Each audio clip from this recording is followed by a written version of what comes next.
Okay, hi guys, welcome back to another review, and today we're taking a look at the LZ-A2 Pro earphones from LZ Hi-Fi Audio. If you're new here to the channel, as always, please go ahead and subscribe, and if you're subscribed to the channel, you can leave a question down below telling me what sort of music you listen to, what sort of price point you're looking to buy in, and I'll try and give you a recommendation based on my own personal experience. Also, if you're subscribed to the channel, you'll automatically be given entered into any giveaways, so the chance to win earphones, DAPs, DACs, and all that other good stuff. Yeah, apart from that, the other reason is just subscribe to the channel, leave a comment. Even if I can't answer something, the channel's been growing unbelievably. I think we're on 1,350 or so subscribers right now. And that's absolutely unbelievable because the speed that it's growing at, the people that I'm having discussions with in the comments are incredibly knowledgeable in their own right. So it's very refreshing to see somebody's asking a question and I respond saying like, sorry, I've not heard that, because I won't pass comment on my channel on something that I've not listened to personally. I just don't think that speculation gives any benefit to the people that are trying to make a very difficult buying decision. But the reality is that somebody else in the comments has probably heard it. So if you're one of those people that if you see one of these comments down below and you see somebody asking about something that I've responded saying I've not heard, but you've heard it, go ahead and give them a little bit of help. I see people helping each other out in the comments, and that is really refreshing to me because I was very sort of for a long time I didn't want to do YouTube. I was sort of worried about the sort of nastiness in comment sections and stuff that I've seen. I just think that the community that we've got here so far is super helpful, and that goes mainly for the audio hobby as well. A lot of people are divided on a lot of issues, but people are generally quite respectful, and it's one of the reasons I really enjoy the audio hobby itself. So yeah, in a future video I'm going to talk about this because a lot of people are asking about the fountain pens that I use, the type of ink, the type of notepads I use. The notepads I use are Leuchtturm 1917. 1917. I used to speak German. Yeah, I'll get into that in a separate video if somebody wants to know about the different types of ink and pens that I use. There's nothing too crazy there, but these ones are really good. Let's get into the review because I know a lot of you don't care about this. So LZ Audio or LZ Hi-Fi Audio, they're the makers of one of my favorite earphones, and one that is, you know, in typical hype train fashion is forgotten about, the LZ A7. Still to this day, phenomenal set of earphones in terms of versatility. One of the true interchangeable adapter and filter earphones that really work and really give you this versatile all over the board set of sound, from something really balanced to something a lot more bassy. So that's the more expensive model. This is the LZ A2 Pro. It's a more sort of entry-level earphone, getting into the mid-price. I would say entry-level now just because you've got to be relevant to the hobby. There's $1,000 plus earphones like up here. These things are like $1,500. So this is down at the lower end. Actually, that's quite a nice little match up there, isn't it? They look kind of similar. BESaudioreview. The LZ A2 Pro are a hybrid 3-driver earphone, which means that they have two different types of technology on the inside. In this case, we've got two balanced armatures and one dynamic driver. The reason, in case you're not familiar, that you would want to mix these different driver technologies is that you're getting the best of both worlds situation. Typically, balanced armatures are very good at creating highs and mid notes, but they struggle to recreate that true thumping sub-bass response. So that's why a company might want to add in a dynamic driver to handle the low end, and then blend in a set of balanced armatures to handle the mids and the highs. So you're getting this nicer balance and more realistic sound. Balanced armatures on their own can sound a little bit, they have excellent bass quality, but maybe are lacking some of that quantity, the deep impact, especially in the sub-bass regions, as I mentioned. This packaging is very basic, very simple. Earphones on the outside and a little bit in Chinese and English on the back about what you're getting in the box. Up top, consequently, we have the earphones that I've selected to compare with this, just after doing the TRN X7 review. So that's kind of handy that we have these already looked out, and we can talk about them because they're in a similar sort of price range. Let's shake the box open. The box has been opened, just to let you know. There's the user manual and the warranty card. Warranty cards are pretty much worthless, so buy from Linso, Hi-Fi Go, Amazon or something like that. The instruction manual, if you don't know how to use earphones, I don't know, like don't spend this much money on them. LZ Hi-Fi audio on the outside of the box, plain simple white box. Very nice, simple, classy presentation. Earphones on the top and case on the bottom. The case is nothing fancy at all, but it is practical and useful. This is the LZ Hi-Fi audio case. This is the TRN case. Spot any similarities? This is just one of these cases that do the rounds, and different companies stick their branding on it. Soft touch on the inside, plenty of space to hold the earphones, and it's got a nice little rubber gasket on it that's going to keep... it's not going to be waterproof, but it's going to provide a degree of protection from water and dust. And also the rigidity of the case is going to keep them safe if you throw this in a backpack or something.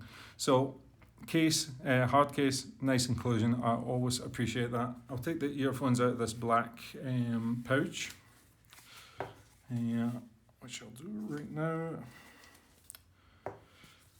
Put that off to the side, and we'll take a look at the ear tips. The ear tips are actually surprisingly really good. You don't get an overabundance of them, but you get two different styles.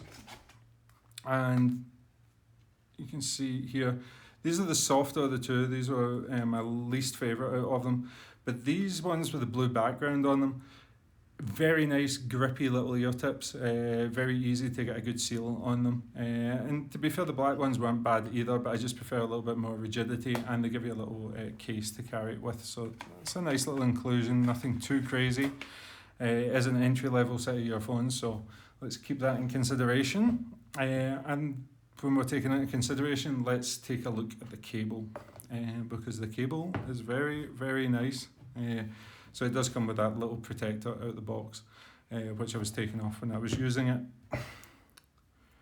But you have the little LZ Audio branded cable tie-up. And let me fully unwind it. The cable, now I've put it back in the box, so it is fresh from being tied up, but you can see there's very little memory retention on this. It's a very slinky, pliable, lightweight cable. I really like that. It's terminated in a 3.5mm gold jack, which just looks awesome. They've been very tasteful with the branding on it. It looks great. A little strain relief there. If we push it together, you're going to see the octo braids. So there's 8 strands in here, and it's all braided together, meaning that it's going to be very low on microphonics. So what I mean by that is microphonics is sound that travels up through the cable and into your ears. Obviously, that affects the overall sound quality of the earphones, because if all you're hearing is your jacket or your jumper rubbing against your cable, it's going to be distracting. By doing a braid pattern, you get this nice flowing motion, but you also, if sound is coming from, say, this part of the cable, then it hits the interlocking part of the next one, the sound is negated, basically. So it's just a very simple way of removing microphonics from the game, and most companies now do have a braided cable. You go into the splitter point, again, very cool looking little splitter with the LZ logo on it, and you do get a cable cinch, which is this little clear bead, which I think looks kind of cool when you've got the stuff on the inside. I don't know, I think, like, I've not seen another cable going for the gold look like this. And I just think it looks like a really, really cool cable. After the splitter point, it splits into a quad braid. So you're getting the 8 channels that are down here split into to 4 channels for the left and right.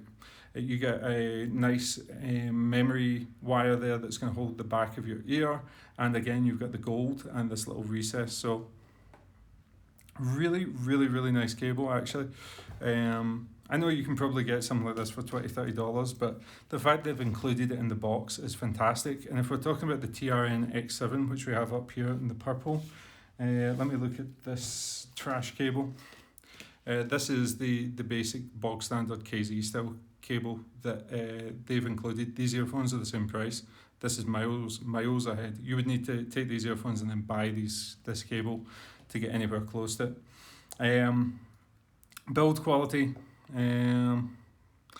fantastic, and we'll tie this in with the cable as well. So the cable, I love to see this. I love to see a little recess on the housing, which means that when I plug in the cable, and I know this is upside down right now, let's do it the right way. You can see this little protrusion here.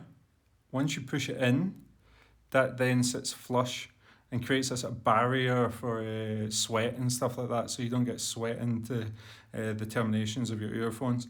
I really like that. And if you want to see something really stupid, this is the TRN X7 that I just reviewed, and I'm not even going to tell you, go and watch that review because it's just skip the earphones. TRN, in their infinite wisdom, have gone for the QDC standard, yet they've not included a QDC cable. So they've actually included a cable that is meant to go into this recess. You can see there's the little lip, and if I push that in, it sort of buries itself inside nicely. Now watch this, if I put it into the X7, remember this is the cable that came with these earphones. Let's push it in. Oh, so the hood's not there, so the hood leaves this super skinny little termination. They put the wrong cable in the box, and now you have this thing which is this cable is meant to go into a recess, and this earphone's meant to have a hood over it. So you get the worst of both worlds colliding. Stupid. Anyway, let's not talk about those earphones, because these are gorgeous. Look at this. It's like a little sort of yellowy shell inlay in it. It's super tasteful. Again, LZ Hi-Fi audio. I don't know if the camera's picking that up. Sorry about the condition of my hands, but I've been working on the motorbikes. It's an all resin body. The only thing that I really have a gripe about is that I would like to have seen a metal nozzle on the end of it. However, it does have a nice protrusion on the lip, which is going to hold the ear tips in place and mean that it's not going to come off. When you pull them out your ears, it's not going to come off without the and leave the ear tip in your ear. It does have the metal grate in it, and it's just a really good looking earphone. Let's see if we can get a look at the drivers on the inside. It's quite a dark shell, so you can see the balanced armature up top there and the dynamic sitting in here. Really nice. Good size. It's super comfortable. Maybe it sits at a sort of medium shallow or shallow medium depth insertion, which is fine for me because the tips are really good quality and gripped my ears. So I just think that it's a really nice, handsome looking earphone, and in combination with the cables, which is, I think it's just a little stunner. Very good looking, well thought out, aesthetically pleasing cable or earphone. Now, aesthetically pleasing doesn't always mean good, but thankfully these are tuned really nice. I have absolutely no complaints. They are fun, they're slightly bass prominent, they have good extension on the treble, and there's enough clarity and detail in the mid-range that it's not getting overshadowed by either one of those. It's got a little bit of prominence into the treble, and it's the low end, you can really feel the extra weight of the dynamic driver at work there. For example, these two are very much in the same price point, yet this one has 7 balanced armatures, only balanced armatures, and this one has a dynamic driver with balanced armatures. And that's where you can really, like, going back and forth between the two of them, you can feel that impact, you can feel that real more realistic bass presence. And I just found these to be a super easy to listen to, fun earphone that's inoffensive. A little bit bass bump, tiny little sub bass bump, but maybe a little bit more in the mid bass. But thankfully, there's no bleeding into the mid range. The mids are smooth, slight hints of warmth. Soundstage is fairly average for what you would expect for this price point, and the imaging is actually not too bad either. I just think it's a really competent all-rounder that looks fantastic and is built really, really well. I like the way LZ have tuned out earphones that I've heard in the past, and this one continues that sort of tradition. So if you're somebody that listens to mainly EDM, hip hop, rap, maybe some rock with a lot of like bass notes, like sort of mixed genre and stuff like that, that's going to be good. It's maybe not got the refinement and detail retrieval that something like the KZs have got. The KZs have Unreal detail retrieval, again, similar sort of price. Overall tuning would still go to the Aria. BESaudioreview would be a step up in price, but a little bit more refinement there. And then you've got the almighty Tin Hi-Fi P1, which are just a little bit more, but are going to require a full, a more powerful source to drive them with. With these, there was no problem driving it straight out the cell phone, although it did sound quite good out of the Detonray, but I don't think it needed the Detonray. BESaudioreview DX300 is a little bit colder, and the Shanling M6 Pro was a little bit colder as well, and I thought it paired up nicely with it. So yeah, it's an impressive earphone. It's not one of these ones that's going to hit above its price point, but it's certainly in there for around the money. It's nice, a nice earphone, you know, in that region of the audio like C3 sort of thing. I would still probably go for the Legacy 3, but there's not that much in it. In terms of what these ones are, the BESaudioreview TRN X7, Tin Hi-Fi P1, Shure Tape, and KZ, if I can't remember, because KZ have, you know, CA2, Z16, CC4, whatever, they name crazy. I can't remember the name of this, but I'm going to leave the link to the video review of that in the description down below, and you can check that all out.